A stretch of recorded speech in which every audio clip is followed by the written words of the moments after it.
क'क्राझार नेपालि गामियाव थांनाय हराव मोननै दुखु गोनां घटना जालांदों। बेनो जाबाय मैदेरा फैनानै न'खरनैनि न' सेफायनानै गालाङो।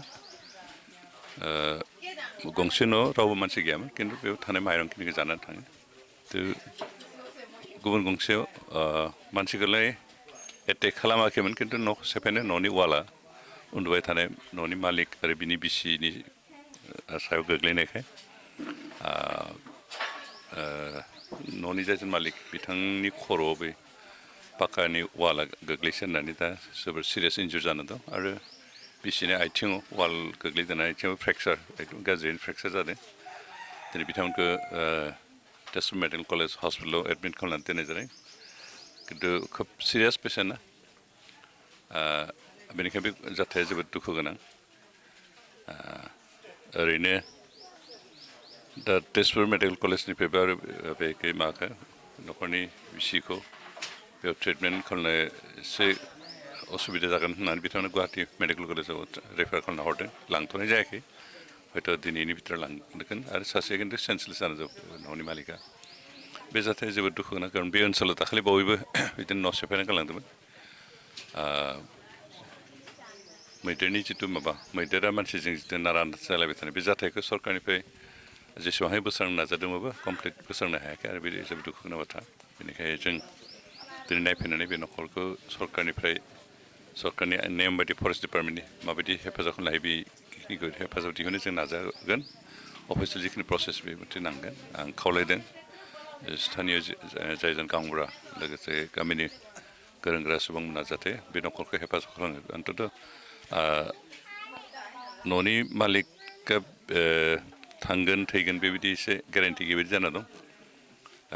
दा न' सेफायबा मानिफ्राय फरेस्ट डिपार्टमेन्टनिफ्राय 90,000 बिदि क्षतिपुरननि सायाव मोननायनि बेबस्था दं, आरो बेखौ निस्सय जों मोनगोन, खिन्थु सम नांगोन। हयथ' 1-1.5 माससो नांनो हागौ। तथापि बेखौ जों नाजानांगोन। ओमफ्राय आं गामिनि गोरों गोरा बिथांमोनखौ खावलायदों जाहाथे न'खरखौ हेफाजाब खालाम, बे माबाखौ क्षतिपुरनखौ दिहुननायाव। जों सरकारनिफ्राय जेसेबां हायो नाजाबाय थादों बे मैदेर आरो मानसिनि नारा नाथा जालायनायखौ होबथानो थाखाय, खिन्थु दासिमहालागै साक्सेस जायाखै। प्रेक्टिकेल जों लामा दिहुननो हायाखै, बेखौ जों नाजाबाय थादों। जों मैदेरखौ दाय होनो हाया, मानोना बिसोरहा थानो जानो बेबायदि जायगायानो गैला। खारन बिसोर जेराव थायोमोन, जेरैहाय गांसो मोनजायोमोन, बे गासैबो जायगाखौ जों मानसिफ्रानो दखल खालामजोब्बाय। बेनिखायनो बिथांमोना गोबां समावनो थानो जानो जायगा गैयैखाय गामिफ्राव हाबनानै मानसिजों एसे नारा नाथा नांनानैबाबो मानसिया जानो गोनां आदारफोरखौ जानो गोनां जादों, आरो बेवहायनो बिदि खनखारा जाबाय थादों। फरेस्ट डिपार्टमेन्टनि DFO बिथांजों दहाय फुङाव सावरायदोंमोन जे बिथाङा दिनै ईदखाय जायगायाव गैथ'वा, खिन्थु गाबोन हयथ' बिथाङा अफिसाव फैगोन आरो बेखिनिखौ इनकुवारि खालामगोन। जों डिपार्टमेन्टनि जिखिनि प्रसेस, बे प्रसेसखौ मावनो थाखाय गामिनि रायजो राजा डिपार्टमेन्ट फरेस्ट डिपार्टमेन्टखौबो खावलायदों।